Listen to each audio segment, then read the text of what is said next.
자, 총선 전날 마지막 유세입니다. 범야권은 정권 심판 깃발 아래 총결집합니다. 민주당 이재명 대표는 대통령실이 있는 용산, 또 조국혁신당 조국 대표는 촛불 집회로 상징되는 광화문, 그래서 피날레 유세를 펼칠 예정이고요. 한동훈 국민의힘 비대위원장은 청계광장에서 할 예정입니다. 자, 그런데 어제 이재명 대표는 김한란 이화여대 초대 총장이 과거 미군의 여학생들을 성상납했다는 취지의 영상을 유튜브 채널에 올렸다가 삭제했습니다. 영상 제목은 김준혁 논란의 대반전, 나의 이모는 김한란의 제물로 미군에 바쳐졌다는 증언 터졌다 입니다. 자, 이화인 공동성명 발표 기자회견에서 한 60대 여성이 미군들과 여대생들이 커플이 돼 집단 미팅하는 것 같은 이모 사진을 봤다고 말하는 영상이죠.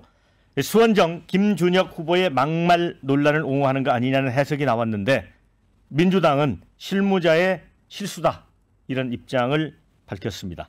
이 대표가 직접 올린 게 아니라는 건데 국민의힘은 이 대표가 본심을 드러냈다, 김 후보 망언을 규탄하는 이화 여대생의 목소리에 귀 기울이지 않으면서 김 후보를 옹호하는 목소리는 역사적 진실이라고 공유했다, 꼬집었습니다. 자, 먼저 김영주 의원님, 이거 어떻게 보십니까?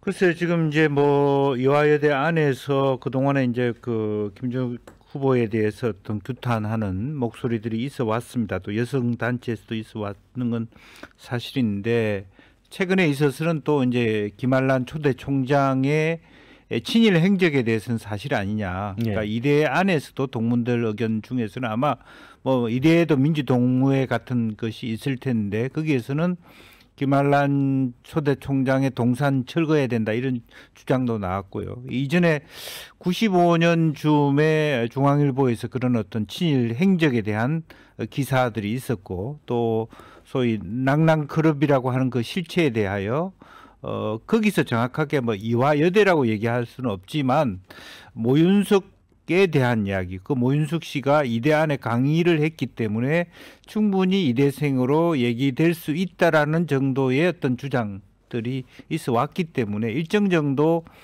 김한란 총장이 소위 공식적으로 친일 그 임명사전에 거론돼 있습니다. 이제 그렇기 때문에 일정 정도 김준혁 후보가 지나치게 과잉 해석한 건 맞지만 터무니없는 얘기를 한 건 아니다. 실제로 일정 정도 유추 해석 가능하고 말하자면 사실에 근거했다. 다만 그것을 지나친 일반화를 했다든지 다른 예컨대 뭐 소위 역사적 해석에 있어서 너무 지나치게 성적인 문제만 다뤘다든지 이런 것은 비판의 대상이 될 수 있지만, 이제 그런 부분에 있어서는 사실은 이화인 전체들이 이 이야기를 끄면 끌수록 사실은 손해보는 이야기다, 이런 관점들이 내부에서 존재하는 것 같습니다. 그러다 보니까 조금 이제 이재명 대표 측에서도 이런 얘기를 올렸는데, 이것은 좀 너무 잘못하면 이번 총선에 대한 오만한 태도를 엿보이게 하는 이제 그런 모습이라고 보여집니다. 네, 우리 진수희 의원님은 어떻게 보십니까? 아마 이재명 대표가 그동안에는 이 김준혁 후보 지역구에는 아마 유세 지원을 안 갔었죠. 지금도 안 갔습니다. 네네, 안 가고 이제 이 논란이 번지지 않기를 이제 좀 기다리는, 선거 때까지 며칠 안 남았으니까 그러려고 했다가, 이게 막판 그 경합 지역에서는 이 그 양문석 후보 건하고 관련해서 뭔가 영향을 좀 준다라는 나름 내부적인 그런 판단이 있었는지, 아마 이제 이 김준혁 후보를 약간 옹호하는 듯이 이제 역사적 사실에 다른 이 반전이 될 만한 이런 부분을 좀 처음에 올린 것 같은데, 그러다가 뭐 저는 이거 올린 것 자체는 이재명 대표 판단이었다고 저는 제 개인적으로는 생각을 하는데, 이거를 이제 주변, 그러니까 측근들이나 선대위의 의견을 들어서 그냥 겉으로는 실무자의 실수 이러면서 내린 게 아닌가, 뭐 그런 생각을 했습니다. 네, 김준수 사장님. 그런데 뭐 실무자의 실수일 수도 있죠. 그런데 결과적으로 이거를 올려가지고 오히려 손해 본 거 아니에요? 당연합니다. 예. 그러니까 이제 아마 이재명 대표는 이런 문제에 대해서 사실관계를 따지고 싶었을 것 같아요. 네. 좀 억울하다. 그리고 기존에 지금 여당과 일부 보수 언론이 이 문제를 쟁점화해서 선거를 뒤집으려고 한다라는 걸 알고 이것의 사실관계를 따지고 싶은, 그러니까 성격적으로 보면 그러한 그게 발동했을 가능성이 아주 농후합니다. 그래서 아마 올리려고 했을 거고, 본인 또는 여기서 해명대로 실무자가 올렸을 수도 있지만 본인도 아마 올리고 싶어 했을 거고요. 굉장히 그런 걸, 그러니까 공격적으로 최선의 공격이 그 최선의 방어다 뭐 이런 이야기 있지 않습니까? 이제 공격이 방어이기 때문에 그런 심의 어떤 그 성향이 이제 드러났던 것 같은데, 생각해 보니까 이거는 덧내는 거고, 그렇게 가면 안 되겠다 생각해서 뭐 1시간 만에 이제 내렸다 그러니까 아마 그런 것이 주위에 조언이 들어가고 그래서 아마 내린 것 같은데, 이 문제는 뭐 논란 여부를 뭐 역사적 사실관계 없이 논란을 벌이면 벌일수록 이재명과 민주당이 불리한 거기 때문에요. 굉장히 선거에서 잘못된 태도인 거죠. 네. 자, 우리 이제 김현수 민심동행 창준이 운영위원이신데, 우리 이제 화요일 날 우리 신은규 변호사가 이제 고정 패널이었는데 대신 나왔어요. 네, 맞습니다. 자, 어떻게 봅니까, 이 건은? 저도 진수희 장관님과 의견이 좀 비슷한데요. 저는 이건 본인이 직접 올렸는데 나중에 여러 가지에서 좀 얘기를 듣고 본인 실무자 실수라고 해서 지우는 게 어떻겠냐, 이런 조언도 많이 들었을 수도 있을 것 같고, 본인이 올렸을 때 이거에 대한 민주당 선거에 악영향이 미친 것에 대해서도 생각을 많이 했었을 수도 있다고 생각을 합니다. 그리고 과거에도 보면은 본인이 올려서 주변의 이야기를 듣고 좀 나중에 지웠던 사례도 있었던 것 같고요. 그리고 보통 이런 의원님들이나 아니면 후보님, 그 선거 뛰시는 후보님들이 계정을 본인이 직접 쓰시는 계정도 있는 것 같고, 의원실이나 아니면 후보 캠프에서 쓰는 여러 가지 계정들이 있는데, 이거는 본인이 올려서 나중에 삭제를 하고 이거에 대해서 실무자 실수라고 얘기하지 않았을까라고 저는 생각을 하고 있습니다. 네, 저희 방송 보시는 분들의 댓글 읽어드리겠습니다. 김준혁을 비호하는 민주당, 이런 글이 있고요. 또 민주당 수준 보인다, 이런 비판적 의견이 있습니다. 의식 있는 이대 출신들도 김환란의 친일 행적엔 비판을 하지 않습니까? 이런 의견이 있고요. 친일 행적과 여대생 친교 클럽은 역사적 사실이라고 해도 성상납은 불분명한데 정치권 인사가 이렇게 하는 건 무책임합니다. 이런 의견이 있습니다. 당당하게 끝까지 주장하든가 삭제를 해놓고 발뺌하는 게 비겁합니다. 이런 의견도 있고요. 김준혁 같은 인물이 국회에서 일을 하겠다고 하는 것 자체가 문제입니다. 비판적인 의견이 다소 많은 것 같습니다. 또 조국 대표, 조국 혁신당도 지금 승승장구 잘 나가는데 최근 발표한 사회 연대 임금제 공약에 노동계 반발이 커지면서 약간 좀 그 발목을 잡혔달까요? 그런 측면이 있습니다. 이 4일날 이런 얘기를 했죠. 대기업과 중소기업 임금 격차 해소를 위해서 그 대기업이 임금 상승을 억제하면 정부가 세제 혜택을 주는 방식이다.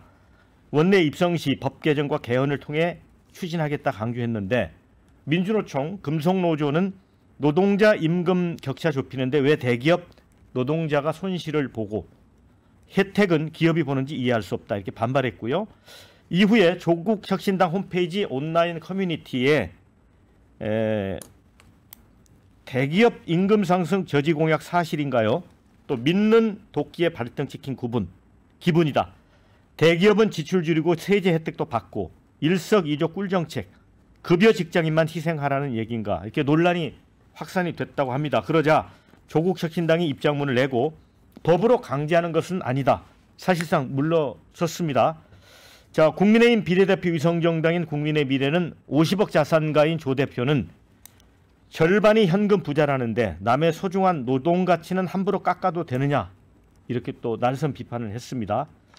특이한 건 지금 진보도 보수도 조국 혁신당의 지지자 중에서 일부도 반발하는 모양새입니다. 김두수 원장님, 이거 어떻게 보세요?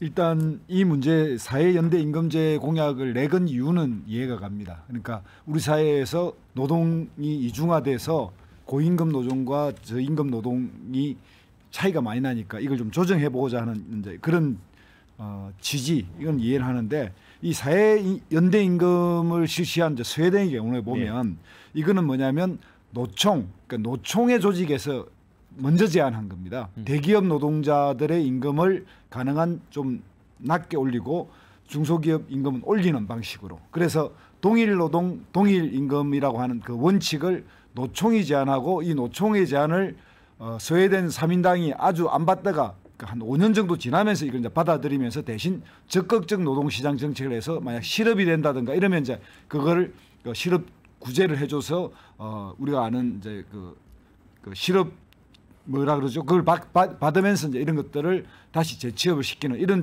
게 돌아가면서 된 건데 이제 그 문제가 하나 있고요. 또 하나 우리나라에서 지금 이제 저임금인 계층이 이런 제조업이 아니고 이제 여기에서 한국 민주노총 금속노조는 대기업 제조업이잖아요. 현대자동차라든지 뭐 큰 기업들이라다 그러다 보니까 대기업 구성원으로 되어 있기 때문에 대기업의 노조원의 이익을 대변하는 성명을 냈습니다. 상당히 성명을 내도 자신들의 계급적 이해를 성명 내는 건 이해하는데 이 사회연대 임금제라고 하는 것을 이야기하면서 민주노총 공식 입장이 동일 노동 동일 임금이면 그게 맞춰야 되는데 그런 입장은 아니고 그냥 노동자 임금 깎는 것만 비판했고요. 또 이제 아까 말씀드린 대로 좀 심각한 건 저임금 노동자들이 주로 어디에 분포해 있느냐 그러면 서비스업이라든지 우리가 보는 자영업의 가족 노동 이런 쪽에 분포해 있기 때문에 여기서 말하는 동일 노동 동일 임금의 원칙이 또 적용되지 않는 우리 한국 사회에 그런 많은 저임금 문제 이런 게 있습니다. 그래서 이 문제는 그 기업의 고임금을 받는 글로벌 기업들이 많아지고 있고 그것이 점점 제조업을 넘어서는 영역까지 이제 화이트 칼라를 넘어서는 뭐 골드 칼라 이런 이야기를 하는 정도까지 넘어서고 있기 때문에 그런 보다 다수의 그런 고임금을 받는 대기업이 많아져야 될 문제이지 그 임금을 낮춘다고 이게 해결되는 문제는 아닙니다. 그러니까 정부나 정치권이 나설 일이 아니라 노동조합이 나서야 한다. 뭐 이런 것들 그래서 좀 초점이 좀 빗나가지 않았나 이런 생각이 듭니다. 그러니까 김현수 운영위원 그 이제 중소기업의 임금을 좀 높이는 수준으로 가서 격차를 줄이는 방식으로 가야 했는데 이 부분에는 왜 이런 판단했을까요?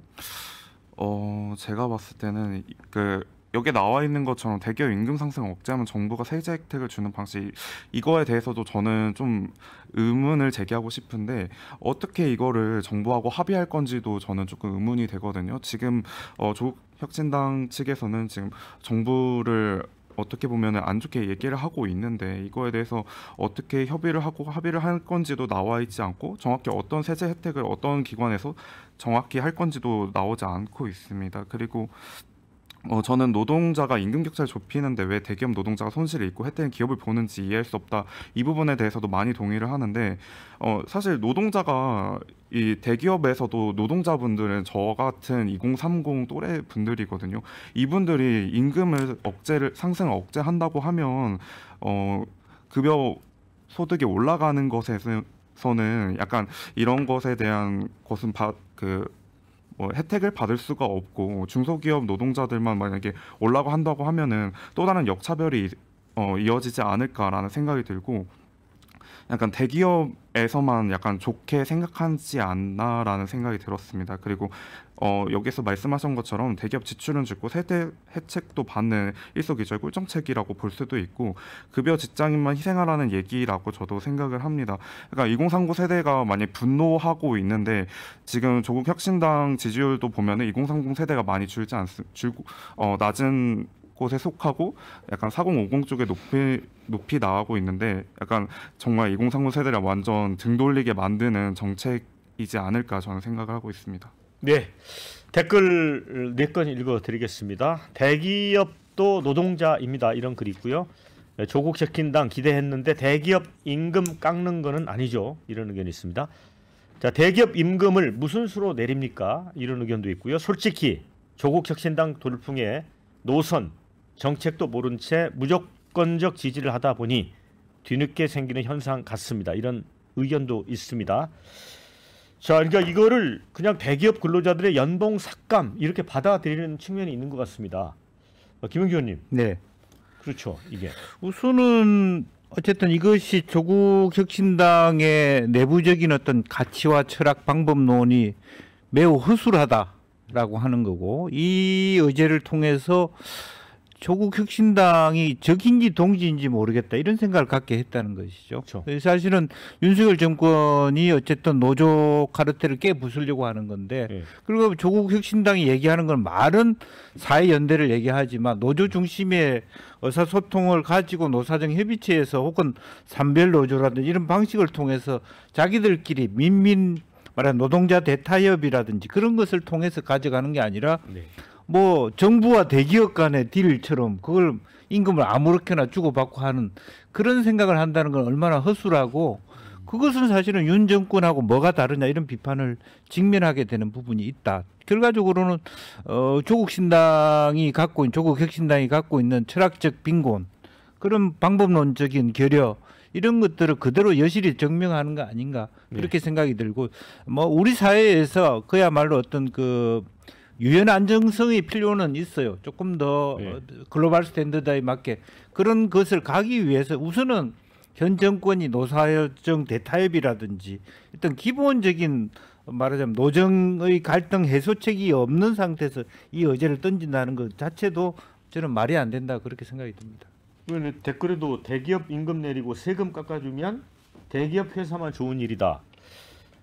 진수 의원님, 그래서 네. 이게 논리적으로 좀 이야기가 어려운데 왜 이런 게 이렇게 발표가 됐죠?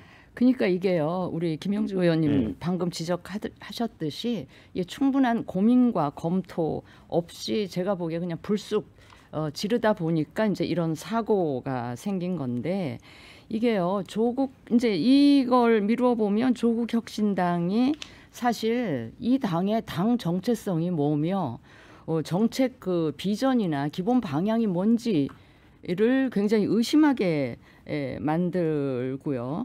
이게 제가 필연적인 사고라고 생각을 하는 게, 이 조국 혁신당이라는 당은 사실은 창당의 동기와 명분이 그냥 정권 심판, 그다음에 지금 조국 혁신당은 지역구 후보가 없잖아요. 비례대표 후보들만 쫙 있는데 그 면면을 보면 그냥 조국 대표하고 윤석열 정권 내지는 윤석열 검찰총장 시절에 소위 말하는 반윤 검사들이 비례대표 리스트에 쭉 포진하고 있는데, 결국은 이제 그렇게 미루어 보면 조국 혁신당이라고 하는 당은 조국 대표와 그들 검사 몇 명의 어떤 개인적인 한풀이, 사적인 뭐 정치 보복, 이런 게 이제 주된 창당의 명분이자 동기였기 때문에 충분한 검토나 이 진지한 고민 없이 이제 이런 공약들이 불쑥불쑥 나오는 거 아닌가 싶어서 저는 얼마 전에도 그런 말씀을 드렸는데, 일단 조국 대표가 정치에 나선 이상 그런 사적 보복이나 개인적인 한풀이를 넘어선 정말 국민을 위한 정치의 비전, 정책 비전, 정체성을 분명히 하는 이런 게 우선돼야 하는 게 아닌가 그런 생각을 하고요. 한 말씀만 더 드리면 내놓은 사회연대 임금제의 내용과 관련해서 대기업, 이건 내용만 딱 보면 대기업의 노동 비용은 줄어들게 만드는 거잖아요. 그렇죠. 세금 혜택 입고.